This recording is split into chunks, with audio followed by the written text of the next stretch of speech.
এক সময় গ্রিসের এক নির্জন প্রান্তরে ছিল এক শান্ত হ্রদ, নাম তার স্টিমফালিয়া। কিন্তু আজ সেই হ্রদের নাম শুনলেই মানুষের বুক কেঁপে ওঠে, কারণ এই হ্রদের আকাশে উড়ে বেড়ায় মৃত্যুর দূত স্টিমফালিয়ান পাখি। তাদের ঠোঁট লোহার মতো শক্ত, ডানা ব্রোঞ্জের, আর পালক তীরের মতো ধারালো। তারা উড়ে গেলে আকাশ অন্ধকার হয়ে যায়, ডানা ঝাপটালেই ঝরে পড়ে মৃত্যু বৃষ্টি। গ্রামের মানুষ ঘর ছেড়ে পালিয়েছে, ক্ষেত অনাবাদি, চারদিকে শুধু আতঙ্ক। ঠিক সেই সময় মাইসিনির রাজা ইউরিস্থিউস ডেকে পাঠালেন একমাত্র আশার নাম, হারকিউলিস। রাজা বললেন, এই অভিশপ্ত পাখিদের হাত থেকে দেশকে রক্ষা করো, এটাই তোমার ষষ্ঠ কর্ম। হারকিউলিস নীরবে মাথা নত করলেন আর যাত্রা শুরু করলেন অজানার পথে। স্টিমফালিয়ার হ্রদের তীরে এসে হারকিউলিস থমকে গেলেন। চারদিক নিস্তব্ধ, কিন্তু সেই নীরবতার ভেতরেই লুকিয়ে আছে মৃত্যু।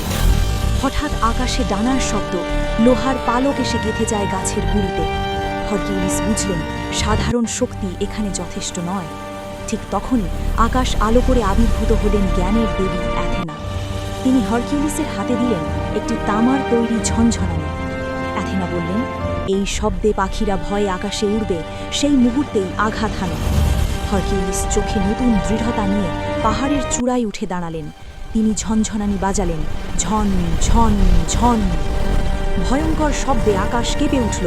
হ্রদের গভীর থেকে এক এক করে উড়ে উঠল শত শত পাখি। কালো ছায়ায় ঢেকে গেল আকাশ। এইবার হারকিউলিস তার ধনুক তুললেন। একটি তীর ছুটে গেল, তারপর আরেকটি।